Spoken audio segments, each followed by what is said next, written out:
গুরু কৃপায় হি কেবলম।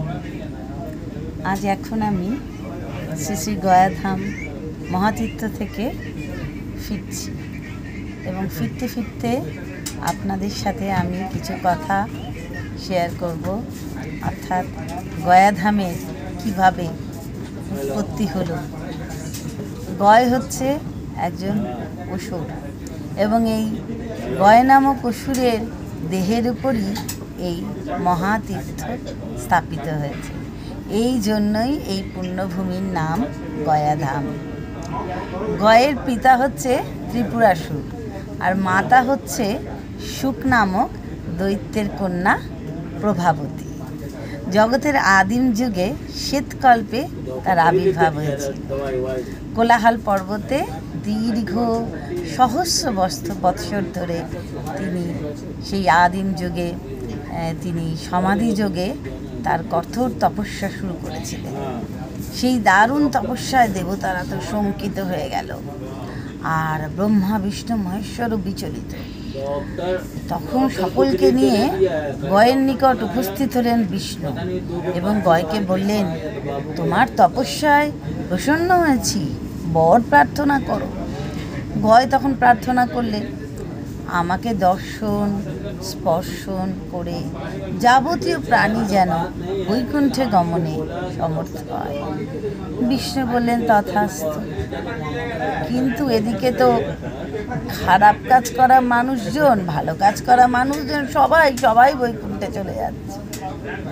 বিষ্ণু তখন ব্রহ্মাকে বললেন যে আপনি ওনার দেহটি চান, যে এখানে আমরা যজ্ঞ করব। তখন ব্রহ্মা তার দেহটি চাইলেন এবং বললেন যে কিভাবে, তিনি কিভাবে বললেন যে পৃথিবীর সমস্ত তীর্থ ভ্রমণ করে দেখলাম বিষ্ণুর বরে একমাত্র তোমার দেহই সর্বাপেক্ষা পবিত্র।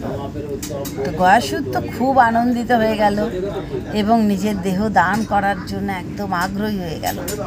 জগতের কল্যাণের জন্য যদি আমার দেহ লাগে তাহলে আমি তো ধন্য, সকলের উপকারের জন্য আমার দেহের ওপর অবশ্যই যোগ্য হবে।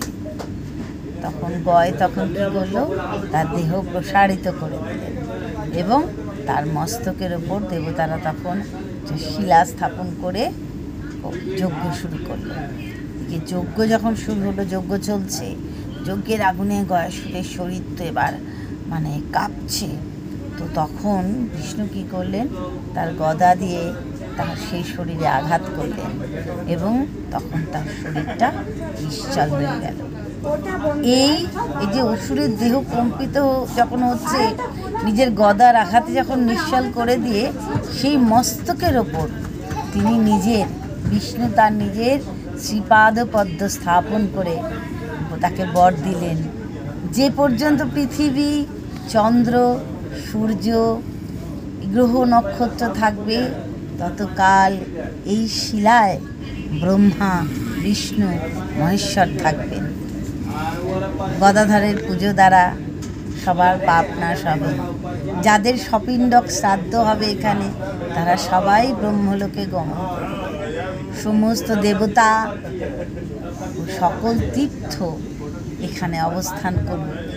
দেবগণ সহ বিষ্ণু সানন্দে প্রার্থিত বর প্রদান করলেন এবং তখন অসুরের দেহ নিশ্চল হলো। এটি বায়ু পুরাণের 8ম অধ্যায় থেকে সংকলিত। সকলকে অনেক ধন্যবাদ। টেনে টেনে দেখবেন না, আপনারা ভালো করে পড়ে দেখুন, শুনুন, আর খুব ভালো লাগবে আপনাদের। আমি আজকে থেকে এটা শুরু করলাম, পরে আবার এর পরের অংশ দেব। ধন্যবাদ। গুরু কৃপা হি কেবলম। সবাই ভালো থাকবেন, সুস্থ থাকবেন এবং আনন্দে থাকবেন। পিতৃমাতৃ ঋণ কখনো শোধ হয় না। পিতা মাতার পিণ্ডদান অবশ্যই করা উচিত।